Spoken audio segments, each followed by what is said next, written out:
Eu já quero apresentar o nosso primeiro convidado do dia, o Paulo Caroli. O Paulo, ele é autor de livros best-seller sobre metodologias ágeis e ele desenhou uma solução para as questões que todas as empresas têm. Na hora de lançar um produto, a empresa sempre vai se perguntar por onde eu devo começar, onde e por quem esse produto deve ser usado, é realmente útil? Quais dessas funções que eu pensei são realmente possíveis? O Paulo, ele criou o conceito do Lean Inception, que pode ajudar e muito as equipes, as empresas a melhorarem a sua performance. E eu quero chamar justamente o Paulo agora, autor do best-seller Lean Inception, Como Alinhar Pessoas e Construir o Produto Certo. Paulo, muito bom dia para você. Você nos ouve? Bom dia. Ouço sim. Tudo bom, Adriana? Tudo bom, pessoal? Um prazer enorme estar aqui com vocês hoje, né, nesse dia do evento, esse evento maravilhoso. Então, vamos lá. Vamos bater um papo sobre a Lean Inception, como alinhar pessoas e construir o produto certo. Ou como a Adriana falou, esses métodos ágeis, ou até métodos ágeis mais modernos, técnicas que nos ajudam a ser mais ágeis e conseguir alcançar muito valor, muito sucesso para as nossas organizações. Eu quero começar com essa frase: pense grande, comece pequeno e aprenda rápido. Esse tem que ser um mantra que a gente segue hoje em dia. Essa apresentação eu separei ela em 4 pedaços. Tá? O primeiro é um contexto, vou contar um pouco da minha história, da história da Lean Inception, por que eu estou palestrando aqui hoje para vocês. A gente vai conversar um pouco sobre Lean Startup, esse movimento do Vale do Silício, e essa sigla, MVP, que é a sigla para Minimal Viable Product, ou Produto Mínimo Viável. E a gente vai entrar em detalhes sobre Lean Inception, essa metodologia nossa brasileira, nascida no Brasil, que agora está se espalhando pelo mundo, e a gente termina com um bate-papo. Primeiro, contexto. Eu sou Paulo Caroli, você acha mais sobre mim no site caroli.org. Eu sou carioca, eu saí do Rio de Janeiro, eu fiz PUC no Rio de Janeiro, depois fiz mestrado na PUC e fui morar no Vale do Silício, isso em 2000, lá no início da agilidade. Por coincidência, minha tese de mestrado era na área de orientação a objeto e metodologias, e eu conheci o pessoal que acabou escrevendo métodos ágeis no ano seguinte, em 2001. Então, desde 2000, eu sigo muito Extreme Programming, um dos métodos ágeis, um dos primeiros métodos ágeis, e estou muito envolvido com métodos ágeis desde então. Mas uma área que eu gosto muito, que vem da minha tese de mestrado, era o que uma empresa chamada Rational chamou de Inception, que era o início de um projeto. Ela até separou em 5 fases. Antigamente era análise, design, implementação. Aí a RUP criou um processo, a Rational Unified Process, e a primeira fase ela chamou de Inception, que é uma fase que eu me encantava, tá? Ter um entendimento inicial, na época antiga, de um projeto. Indo para os Estados Unidos, morando no Vale do Silício, sendo influenciado por métodos ágeis, as Inceptions começaram a tentar ser um pouco mais ágeis, tá? E aí que eu me encontrei, daí que vem todo o meu conhecimento, minha experiência prática e o desenvolvimento desse método que eu estou compartilhando com vocês, a Lean Inception, Inception enxuta. Eu quero trazer nesse contexto algo muito importante, que eu vivi isso, eu tenho certeza que todos nós vivemos isso no dia a dia. O seu mercado, o seu produto, o seu negócio, eles vão mudar. Eu lembro a primeira vez que eu fui nos Estados Unidos, eu precisava aprender inglês, consegui nos Estados Unidos, no meio da faculdade, foi em 94. Eu lembro que eu fiquei maravilhado quando eu cheguei lá, eu ia no Walmart e eu não tinha câmera fotográfica, eu comprava filme da Kodak, tinha até umas descartáveis, e eu voltei cheio de foto para o Rio de Janeiro, todo feliz. Isso em 1994. Em 2000 eu fui morar nos Estados Unidos, somente 6 anos depois. A Kodak tinha desaparecido. Quando eu vou morar nos Estados Unidos, isso é uma foto minha do ano de 2000, eu chego lá, não comprei um carro, não conseguia comprar um carro, né, Vale do Silício, super caro na época, tinha uma bicicleta, e estava bem, trabalhando em startup, de bicicleta, né, o estilo de vida que eu tinha no Rio de Janeiro. Aí uma foto minha indo lavar roupa no fim de semana. Só que eu sozinho não conhecia muita gente, eu alugava filme no Blockbuster, mas quando eu ia devolver, na segunda-feira, no caminho do trabalho, eu ia de bicicleta, eu tinha que estar na fila do drive-in para deixar os filmes na caixinha. E eu me sentia mal, porque todo mundo lá tinha carro, eu de bicicleta, só que a única fila aberta era do drive-in, eu entrava de bicicleta na fila do drive-in. Aí eu frequentava os Startup Weekends, esses ambientes colaborativos que a gente troca ideia nos bares ou nos cafés. Eu conheci um pessoal da Netflix, né, uma empresa bem que estava começando em Los Gatos, é até a região onde o time brasileiro ficou na Copa de 94. E eu falei, vou tentar esses caras. E comecei a usar a Netflix lá em 2000, 2001. E é interessante que, enquanto eu morava nos Estados Unidos, na mesma cidade, menos de 2 anos depois, aquele blockbuster que eu ia fechou, e todos nos Estados Unidos fecharam muito rápido.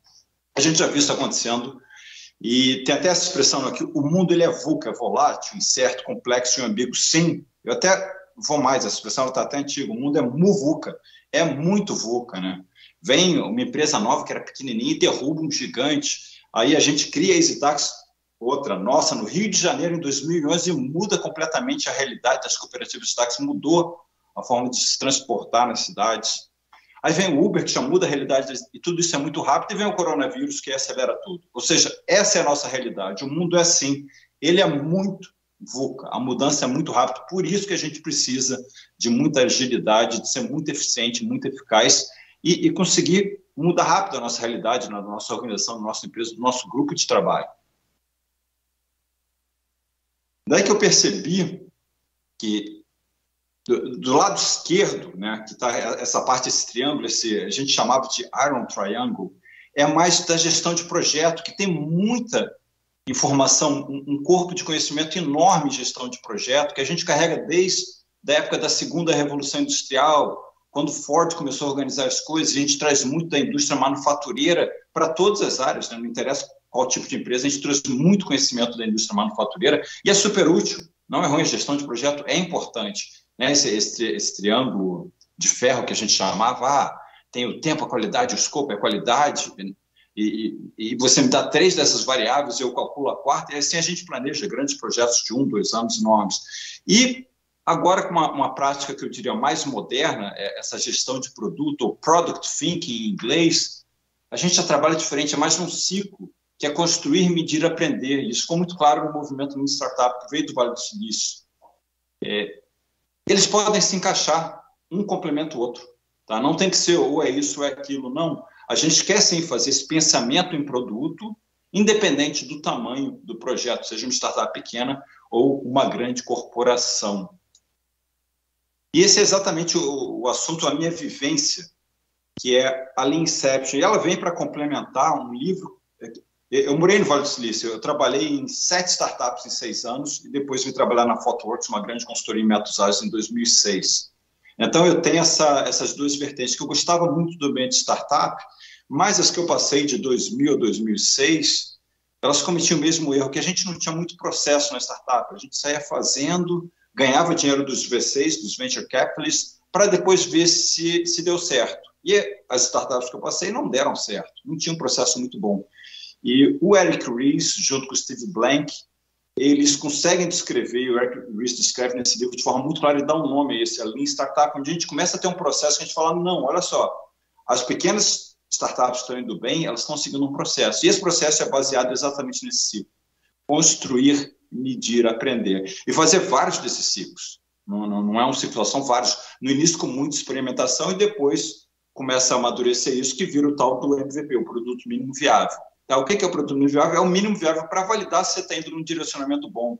E coloca na mão dos usuários, né? O Eric Ries, Steve Blank, ele falava, vai para a rua, não só com uma enquete, vai para a rua com algo que você vai botar na mão do usuário, que aí você vai ter informação de ele está gostando ou não está, você vai conseguir saber o que ele gostaria mais nesse produto, nessa solução.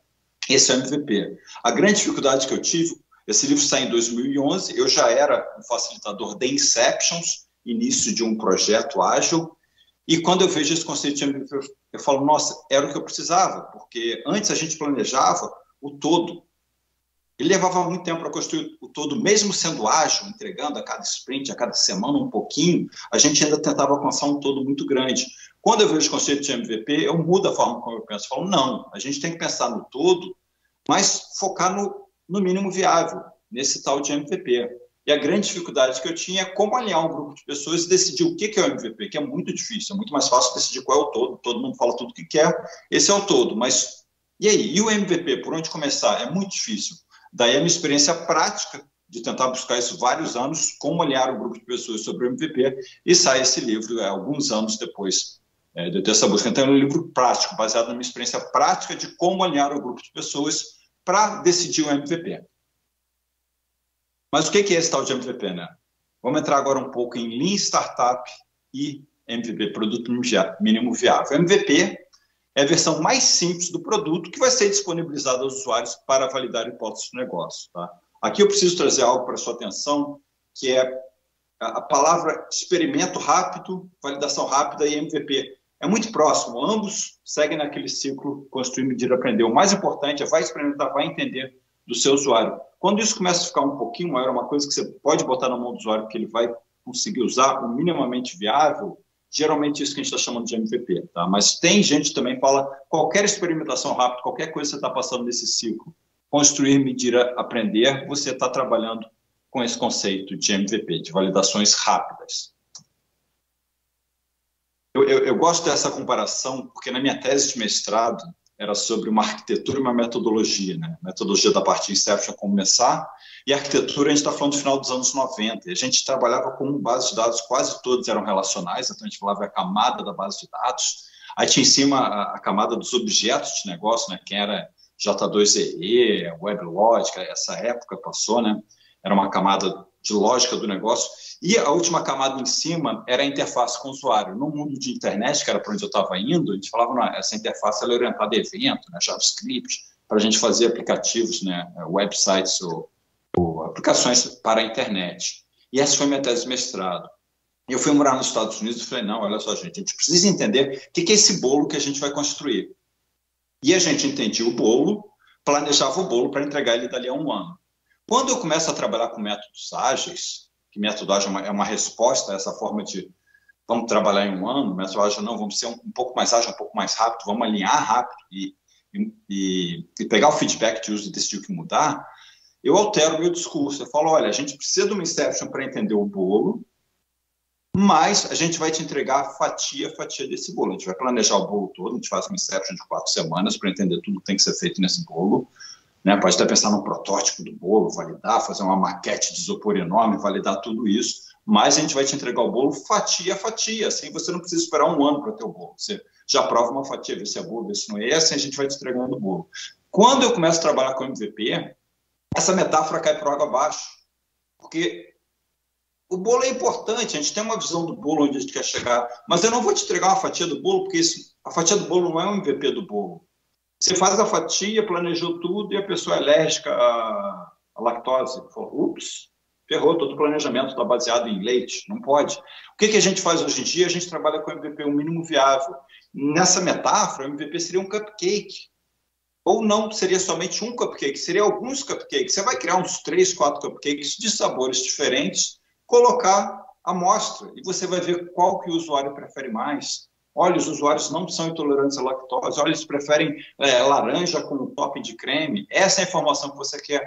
E aí sim você vai evoluindo o seu produto, sua solução, agora com feedback do seu usuário. Aliás, tinha uma empresa em São Francisco. São Francisco é uma cidade muito interessante no Vale do Silício, porque como tem muito startup de empreendedorismo, isso influencia o mercado. Tinha uma empresa que vendia bolo de casamento e eles faziam exatamente dessa forma. Você preenchia um formulário online, marcava um horário com eles, quando você chegava lá, tinha alguns cupcakes. É assim que eles mediam, será que a pessoa vai gostar desse sabor, dessa decoração? E aí depois eles faziam um bolo. Qual seria o produto mínimo viável para cortar grama? Aqui é uma outra metáfora. Eu sou um consultor, então eu sou muito chamado em empresas grandes. O cara, olha, vem ajudar a gente para fazer uma Lean Inception. E sempre te chamo para fazer a Lean Inception, nunca é para fazer um cupcake. Então, eu chego em umas organizações e às vezes tem, olha só, a gente precisa construir um trator de cortar grama, porque tem muita grama aqui no Rio de Janeiro, os parques são enormes, e a gente precisa de um trator de cortar grama para cortar todos os gramados da Barra, Leblon, Tijuca, tudo. E você faz uma Lean Inception, você acaba com isso. Nosso MVP é um tesourão. Por que é um tesourão? Esse é o conceito de MVP. Primeiro, a gente tem que validar, existe realmente grama a ser cortada? Quantos projetos a gente faz achando que tem grama? Quando você vê, a grama era de plástico. A informação, a foto, tudo parecia ser grama, mas o mundo tinha mudado e passou a existir grama de plástico. E você não tinha como saber isso. Então, se você tivesse feito um trator para cortar grama, seria um baita desperdício de dinheiro, de esforço e de tempo. Ao invés disso, se você tivesse feito o mínimo viável, um tesourão, Tem um trabalhinho, mas é mais rápido, mais curto, menos esforço, menos dinheiro, menos tempo, e você já validou, opa, não tem grama, era de plástico. Ou você vai validar, se eu criar algum aparato de cortar grama, não me interessa que é trator, sei lá, carrinho, tesourão, e botar para vender, alguém vai comprar? Talvez você coloque para vender, você vai descobrir que o mercado não quer comprar, ele gostaria de algum serviço que cortasse grama. E aí você pivota, você muda o direcionamento do seu negócio. Então, o MVP te traz essa informação, ele te aproxima do usuário para validar a hipótese. Você tem uma hipótese, olha, os usuários querem comprar um carrinho de cortar grama, vai validar. Vai para a rua, como diria o Eric Ries. E daí o seu produto ele vai evoluindo de uma versão que é minimamente viável para outra. Por exemplo, esse tesourão dá dor nas costas, mas aí você tem o feedback do usuário. Opa, e se eu alterar minha solução para isso? Ah, mas o terreno é ruim. E assim o teu produto vai evoluindo de MVP a MVP até quiçá chegar um dia naquela visão que você tinha originalmente. O que acontece realmente é que não vai chegar naquela visão original, mas vai chegar no resultado que atende à necessidade dos seus usuários e é bom para o seu negócio. Exemplos de produto digital, né? Eu sou de produto digital. Zappos, quando eu fui morar nos Estados Unidos em 2000, o Zappos tinha acabado de começar. Olha a ideia, ano de 2000, tá? Início da internet, olha a ideia que o Tony teve. Ele gostava de comprar tênis shoes, né, de várias marcas, e eu sei que eu fui morar lá e você recebia no correio o catálogo, né, de algumas coisas para você comprar e você pedia, né? Olha, coisa antiga, né, hoje em dia. E ele teve ideia. E se eu tivesse um website muito simples, em vez de catálogo, as pessoas entrassem ali para comprar tênis shoes? Ele precisava, ele gostava. O que ele fez? Ele morava em São Francisco, perto da Union Square, tinha uma loja grande de sapatos. Ele era desenvolvedor também. Criou um web form muito simples, tá? Chamou de zappos.com, que é sapato em espanhol, é zapato. Ele chamou de zappos.com. Desceu na loja, tirou foto de alguns tênis que ele gostou, subiu a foto, a descrição do tênis e o mesmo valor que estava na loja. E no form, um botãozinho muito simples, comprar. E ele botou uma forma muito simples de pagar, eu nem lembro se era depositar na conta dele, era uma coisa muito simples. Quem comprava, ele descia, comprava o sapato e botava no correio. Assim, ele validou que sim, as pessoas iriam comprar sapatos online. Depois ele vendeu os apps para a Amazon por 1 bilhão, uma ideia bilionária. Ele validou de forma muito simples com um MVP, um produto mínimo viável. Outros exemplos lá dos Estados Unidos, esse na época era chamado thefacebook.com. O Mark, aluno de Harvard, acho que estava no segundo ano de Harvard, eu lembro que, né, esse ano é 2005, já tinham muitos frameworks para fazer um aplicativo web muito fácil. Criou um aplicativo em um fim de semana, que só dava para subir foto e botar um comentário, mas ele não abriu para o mundo, ele mandou um e-mail somente para os colegas de turma. Pô, olha só, quer compartilhar a foto da festa do fim de semana passado? E enviou para eles, e pegou feedback, usaram, não usaram, onde eles clicaram. Aí depois ele enviou para mais gente da engenharia da computação somente. Aí ele conheceu o Eduardo, há poucos anos foi o brasileiro mais rico do Brasil, que estava estudando economia em Harvard também, e se juntaram, e o Eduardo falou, será que isso só funciona com esse pessoal de computação, de engenharia de software? Vamos testar. Aí o Eduardo mandou um e-mail para os colegas dele. Depois eles abriram para qualquer pessoa que tivesse o e-mail @harvard.edu. Depois eles abriram vários ciclos, construir, medir, aprender. Para quem tinha e-mail Harvard e e-mail MIT, faculdade muito próxima, né? MIT e Harvard são próximos. Depois abriram para Stanford também. Depois abriram para qualquer pessoa que tivesse um e-mail em uma universidade nos Estados Unidos. Depois universidades nos Estados Unidos e na Europa. Olha quantos ciclos de construir, medir, aprender, até que um dia você recebeu um convite de um amigo, olha o Facebook. Até hoje o Facebook, se vai lançar uma nova funcionalidade, é um MVP, ele vai validar. Ele não abre para o mundo todo, abre... tem até um artigo muito interessante que eles primeiro abrem somente no time que criou aquela funcionalidade, depois no andar, depois no prédio, aí depois eles escolhem, vai ser uma cidade pequena, outra, um estado, 2 cidades em países diferentes, para verificar se aquela funcionalidade vai ser usada. Até que abre para você, por que a funcionalidade é boa, que passou por vários ciclos, construir, medir, aprender, e provavelmente ele já sabe, pessoa com esse perfil vai gostar dessa funcionalidade. Outro exemplo que eu acho magnífico de MVP é o iPhone. Eu acho magnífico porque o Steve Jobs era um perfeccionista. A gente sabe disso, Mac, tudo, essas coisas maravilhosas. Olha o que ele lança no mercado, se não é um produto mínimo viável, um produto incompleto, ele lança o iPhone, a ligação era pior do que quase todos os outros aparelhos tinham na época. Tinha um bug no iPhone, eu sei desse bug porque um amigo meu trabalhava na Apple, que era o do copy-paste.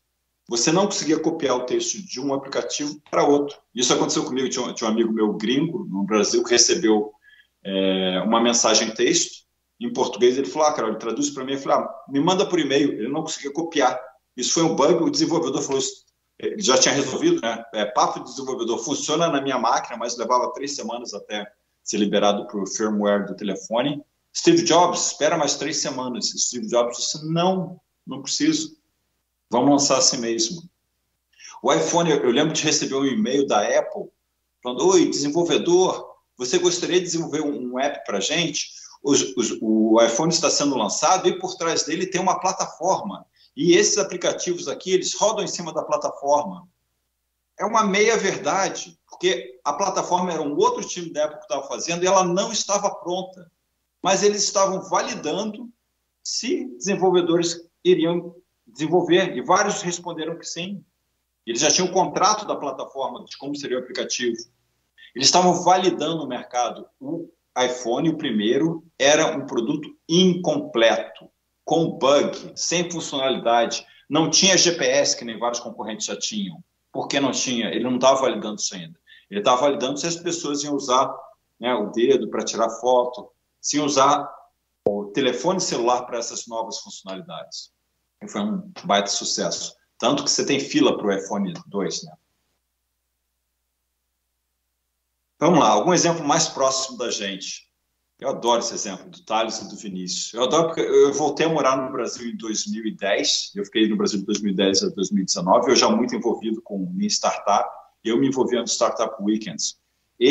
A EasyTax, o Thales e o Vinícius, que eram o segundo lugar no Startup Weekend no Rio de Janeiro em 2011. Não dá para largar o emprego. Né? A gente não tem muito dinheiro nos Startup Weekends. Mas o que o Vinícius, que é o mais técnico, fez? Eu vou pegar o domínio easytax.com.br. De novo, criou um webform muito simples. easytax.com.br. Chamamos um táxi para você. Qual o seu nome, o endereço, o telefone. E tinha um botão bem grande, chamar agora. Quem entende de código, não tinha nenhum código, era só HTML puro. Que quando você clicasse naquele botão, o que você escreveu ia somente para o e-mail do Vinícius. Era um mail to Vinícius, com aquela informação. O que eles fizeram? Eles pegaram muito pouco dinheiro, não sei se era R$300 na época, era muito pouco, e compraram em AdWords, acho que foi até da Microsoft, que era mais barato que da Google, do Bing, somente para uma vizinhança do Rio de Janeiro. Quem buscasse telefone de cooperativa de táxi, o link deles era o primeiro, e assim eles validaram, sem ter um número grande de pessoas que gostariam de chamar um táxi pela internet, antes até de ser pelo telefone. Olha que produto mínimo viável maravilhoso. Depois eles seguiram de produto mínimo viável e mínimo viável.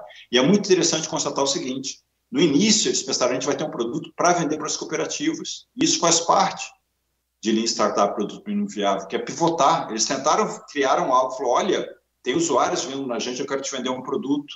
E a cooperativa faz isso outro. E elas não compravam. O que eles fizeram? Vamos pivotar, vamos tentar criar algo para os motoristas, não para as cooperativas. É importante, o produto mínimo viável ele te dá informação para você poder decidir. Muitas vezes o que você tem que decidir é pivotar, mudar um pouco o direcionamento que a gente, né, o aprendizado que a gente está tendo do MVP está apontando para um outro local.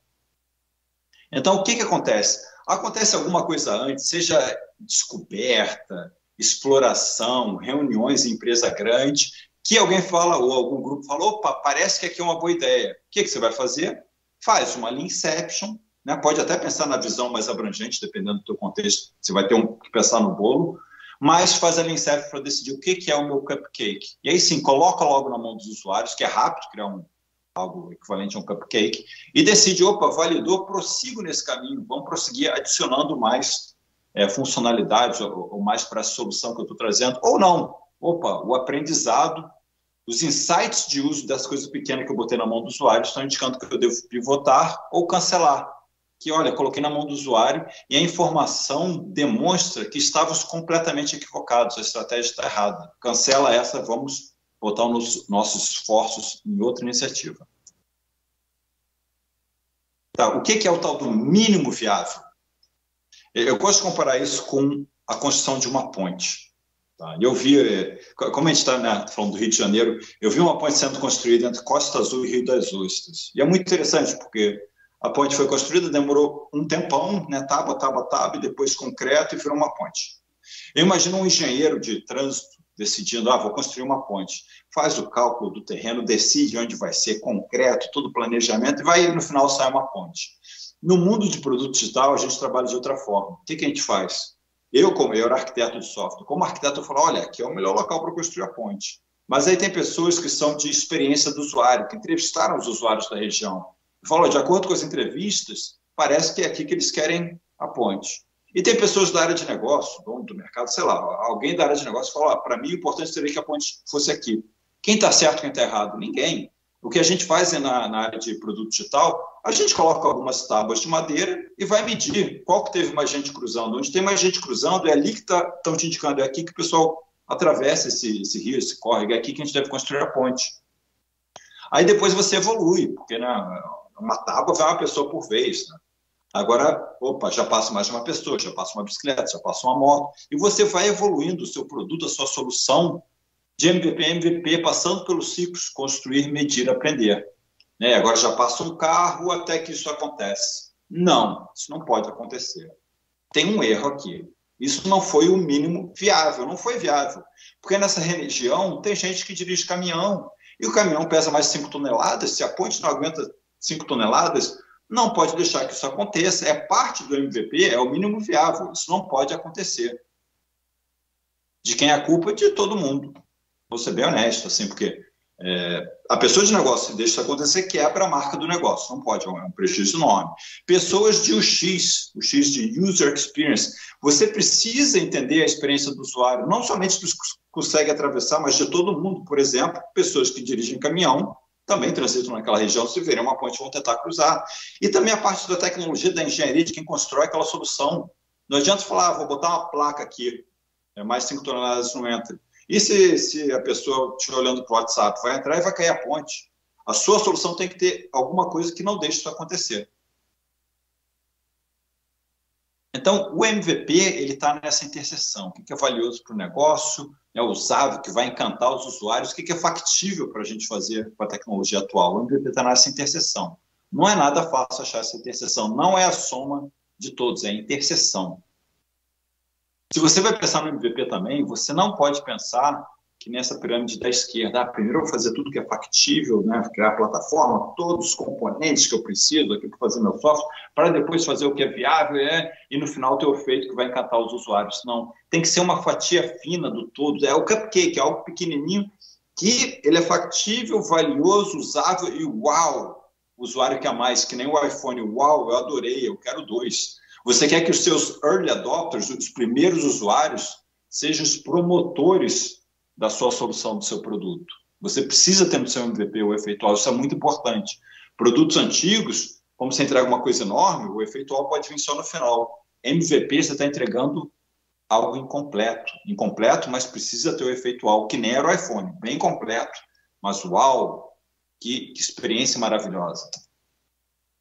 E se você quer mais engenharia de software, mas em qualquer engenharia, qualquer solução, o MVP não são os componentes internos daquela solução. O MVP tem que ser algo que você está entregando valor para o seu usuário. E às vezes os componentes internos eles estão incompletos, que nem o iPhone, a plataforma estava incompleta, sim, mas era um MVP, não era o produto completo. Não confunda MVP com produto completo. E da parte de negócio, sempre tem algum funil. Esse é um funil de vendas, é a métrica dos piratas, né? AARRR, né? Quanto se atrai, tal. E quantos estão gerando receita e receita recorrente por via de recomendação. Se você, como pessoa de negócio, vai pensar no MVP, tenha cuidado para não pensar em MVP.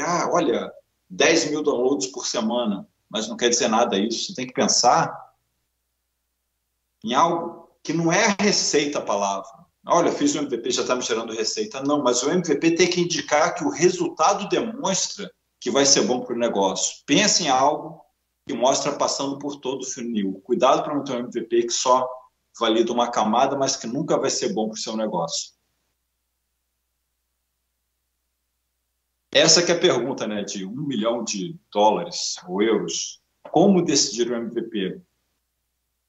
Não é fácil, tá? Essa é a minha experiência prática. Por quê? É muito importante ter essas três visões distintas juntas pensando no MVP. As pessoas de negócio pensando no que é valioso, o usuário pensando no que a gente vai fazer para encantar e resolver as dores e atender as necessidades dos usuários, e o pessoal de engenharia que fala o que é factível de ser feito, mas tem que pensar no todo. Cada um puxa para uma direção diferente. Tá? Não é fácil achar essa interseção. Daí a minha experiência prática com a Lean Inception. Vou tentar colocar isso mais ou menos. Eu até deixei em inglês de propósito, porque do Design Thinking tem os 4 Ds. Tá? O mundo não começa como a Lean Inception. Tem coisas que acontecem antes. Tá? Isso vai depender muito do teu contexto, da tua organização. Pode ser descoberta, exploração, decisão de qual projeto escolher. Mas aconteceu alguma coisa antes que alguém falou, opa, parece ter alguma coisa aqui. A Lean Inception, ou no diamante duplo, descoberta abriu um pouco a Lean Inception, mas para alinhar e definir por onde a gente começa, qual é o MVP. E depois você vem design e delivery, né? Vai projetar e criar isso. A Lean Inception está no meio. Eu até penso às vezes como sanduíche. Sempre que eu faço uma Lean Inception, tem alguma coisa antes, a Lean Inception no meio e alguma coisa depois.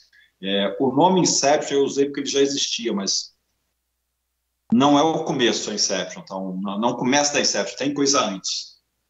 Importante dizer isso, porque eu passo muitos locais que as pessoas acham que tudo vai começar com a Inception. Não, você precisa de informação antes. Quem participa da Lean Inception? Todo mundo envolvido que quer o sucesso daquela solução. Tá? Bota essas pessoas juntas, colaborando. É um workshop altamente colaborativo que dura uma semana. Então, as pessoas estão colaborando por uma semana.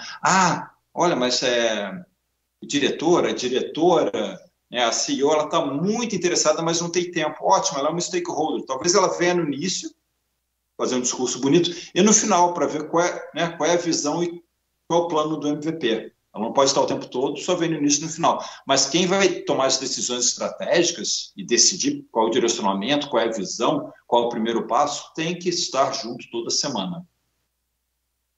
Um workshop altamente colaborativo. Eu tenho que enfatizar isso, porque a gente vem do mundo, né, influenciado pela indústria manufatureira, que era trabalho especializado em fase, e agora a gente está para um mundo mais colaborativo, que a gente trabalha junto. Então, a Lean Inception, sim, é desse novo mundo de trabalhos e workshops colaborativos. Talvez não o tempo todo, mas para começar a gente tem que sentar junto e alinhar muito claro. Depois talvez vai ter uma equipe menor fazendo MVP, não vai estar todo mundo junto o tempo todo.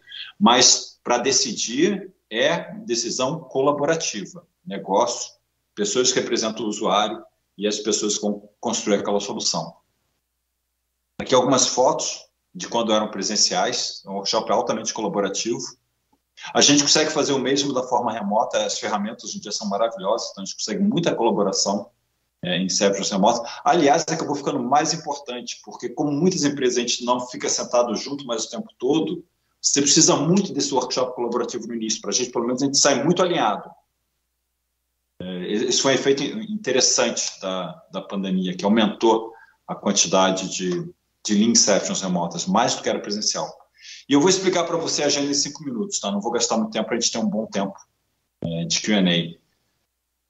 A agenda, como eu falei, esses que estão marcados em preto é para as pessoas stakeholders. Não tem tempo para ficar o tempo todo. Vem no kickoff, que a gente vai falar por que a gente está aqui, o que aconteceu antes, por que a gente está aqui essa semana, e volta no showcase no final da semana. Você vai ver o plano que esse grupo construiu junto. As outras sessões é todo mundo junto o tempo todo. São os membros ativos, as pessoas ativamente participando em criar aquela solução. Tá? O primeiro dia, ele olha, é um viés um pouco mais da parte de negócio. O segundo dia é um viés um pouco mais da parte dos usuários, quem são as pessoas, suas jornadas. O terceiro é uma mescla de todo mundo, mais com viés forte da parte de engenharia, que tem um brainstorming de funcionalidades, o que nós, criadores da solução, podemos criar para atender a necessidade das pessoas e alcançar os objetivos do negócio. Uma revisão de cada uma dessas pequenas ideias do ponto de vista de negócio, experiência do usuário e tecnologia, independente, ainda sem destinado no MVP. Por quê? No dia 4, geralmente na quinta-feira, a gente volta e olha as jornadas do usuário e aí a gente pergunta como é que eu melhoro a experiência do usuário com essas nossas ideias. E uma vez olhando isso, né, eu vejo muita jornada na minha frente, seja remota ou presencial, correlacionando ela com as ideias de funcionalidades ou soluções, e a gente faz o sequenciador. Em que ordem a gente deve criar isso? Não para construir o bolo, mas em que ordem a gente consegue ter um MVP. E depois talvez a gente já pense no incremento seguinte, no próximo. E no último dia 5 a gente faz o Canvas MVP, um Canvas onde você detalha a estratégia por trás desse MVP, termina com showcase. Vou passar as atividades com algumas fotos muito rápidas. A primeira, a visão do produto. Ela é uma atividade que vem do livro do Jeffrey Moore, Cruzando o Abismo. Para quem esse produto, qual é a necessidade dessa pessoa, desse grupo de pessoas, ou dá um nome para esse produto. Se está numa caixa, qual é o nome que teria essa caixa? O que é esse produto, essa solução? Um app mobile, uma plataforma? O que é isso? É importante, a gente precisa dar nome para as coisas e descrever qual é a categoria desse produto. Quais são as principais características, diferentemente de como é que são os usuários sem esse teu produto, essa versão do produto hoje. O nosso produto, qual é o diferencial primário que ele vai estar trazendo? Você começa, é interessante que mesmo sendo do negócio, ela começa para quem? Qual é a necessidade? É uma visão de negócio, mas já estimulando a você pensar na necessidade do usuário. Depois faz o que é, o que não é, o que faz, o que não faz. Agora o produto tem um nome, ele está numa caixa. A gente ainda não sabe o que vai dentro da caixa, mas já tem um nome. O que é, o que não é, o que faz, o que não faz. Super importante o não é e não faz, porque a gente precisa entender, né, o que é essa caixa, o que ela não é. Não, esse táxi não é um modo de pagamento, é só para chamar o táxi. Aí no dia seguinte você vai falar, é alguma atividade não para entender as personas, mas para compartilhar o conhecimento que a gente tem sobre as personas. Por que compartilhar? Possivelmente você já fez user research antes, ou você já tem informação desses usuários, porque já são seus clientes, ou os engenheiros têm informação na base de dados. Então, a gente vai fazer uma atividade para compartilhar o conhecimento das pessoas no contexto dessa Lean Inception. Não é das pessoas todas para a nossa organização. São pessoas você já está focando no contexto dessa sua Lean Inception, com a necessidade que elas têm nesse contexto. As jornadas do usuário, um passo a passo, cada uma dessas pessoas dá até alcançar o objetivo dela. Depois você faz um brainstorming olhando para essas pessoas, para as jornadas e para a sua visão do produto, o que podemos criar para ajudá-las, as pessoas, e para ajudar o nosso negócio. Tendo feito um brainstorming, dá uma segunda repassada em cada um deles, que aí você vai nesse gráfico vai passar no eixo X. Tá? Eu sei como fazer isso, já fiz isso antes, alto, médio, baixo. No eixo Y, o quão seguro eu estou sobre o que o negócio ou o que os usuários querem com isso, alto, médio ou baixo. Se é alto, eu sei como fazer, já fiz antes, eu sei o que os usuários do negócio querem, cartãozinho verde. Se alguém está um pouco na dúvida, amarelo. Se os dois estão na dúvida, vermelho. Isso vai demonstrar um nível de incerteza quanto àquela ideia, àquela funcionalidade. Não estou falando de complexidade ou esforço, somente nível de incerteza. Na tabela abaixo, você comparando essa ideia com essa. Qual que requer mais esforço? Essa. Quanto de esforço? 2 vezes mais, 1, 2 ou 3. O mesmo para qual valor ela traz para o negócio. Essa aqui traz muito mais. 3 cifrões. Não fala em valor absoluto. Aqui é uma tabela de comparação relativa. E o mesmo para o usuário. Quanto a gente acredita que o usuário vai amar essa funcionalidade? Muito. 3 corações. E essa é um pouco menos 2 corações. Você quer a conversa por trás disso. Além da marcação, tem a conversa que pessoas de tecnologia, de negócio e que representam usuários tiveram na frente de todos sobre cada uma das ideias de funcionalidade. Tendo feito tudo isso, aí você volta para a jornada e fala onde a gente melhora a experiência do nosso usuário. Mas agora está todo mundo muito alinhado com o vocabulário, né? O cartão está até colorido, ele é verde, com 3 de esforço, com 3 corações. É mais fácil de entender tudo que vai estar por trás de criar isso para os nossos usuários. Tendo feito tudo isso, aí sim, vamos ser um pouco mais estratégicos, falar em que ordem a gente deve trabalhar nesse produto, nessa solução.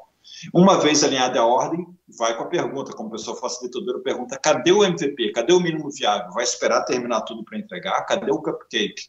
Tendo o cupcake, você coloca ele no Canvas MVP, onde você detalha a estratégia por trás do cupcake. Como é que você vai abrir para o mercado? Como é que você valida? Qual o resultado esperado? Uma pergunta que eu vou fazer para responde ela mentalmente. Qual é o artefato mais importante, né, de tudo isso que você viu da Lean Inception? Eu fiz a pergunta capciosa de propósito. Não é o artefato, tá? O plano do MVP é maravilhoso, o Canvas do MVP é bom, o sequenciador é bom. O mais importante são as pessoas. É o alinhamento, o comprometimento que elas tiveram que juntas decidiram que caminho seguir. Isso é o mais importante, porque o grupo vai pivotar muitas vezes. Muito mais importante que ter um plano fixo e achar que esse plano é maravilhoso, é ter um bom plano que foi co-criado em várias mãos, e estão todos muito comprometidos, porque agora a gente vai pegar o insight e vai pivotar, e a gente vai alcançar muito sucesso trabalhando dessa forma. As pessoas é o mais importante de tudo isso. Como um resultado muito útil o Canvas MVP, mas eu preciso trazer para você, no Canvas MVP, ele tem dois lados. Eu vejo as influências que eu tive lá do Fora do Silício. Desse lado daqui, o usuário, a jornada de ação, ele é muito mais baseado no que você entende, conhece os seus usuários, o que você está alterando na jornada dele para melhorar. É baseado no Design Thinking, no User-Centric Design, design centrado no usuário. O outro lado é o construir, medir, aprender, que é exatamente o Lean Startup, é o ciclo do Lean Startup. Faz o mínimo viável para gerar aprendizado. E vai medir esse aprendizado. É exatamente o ciclo do Lean Startup. Olha que interessante que a Lean Inception fez. Ela, além de ser influenciada por métodos ágeis, ela junta duas perspectivas muito importantes. O design centrado no usuário, é essencial a gente criar produtos e soluções para os nossos usuários, com a abordagem de experimentar e validar muito rápido, que é a do Lean Startup.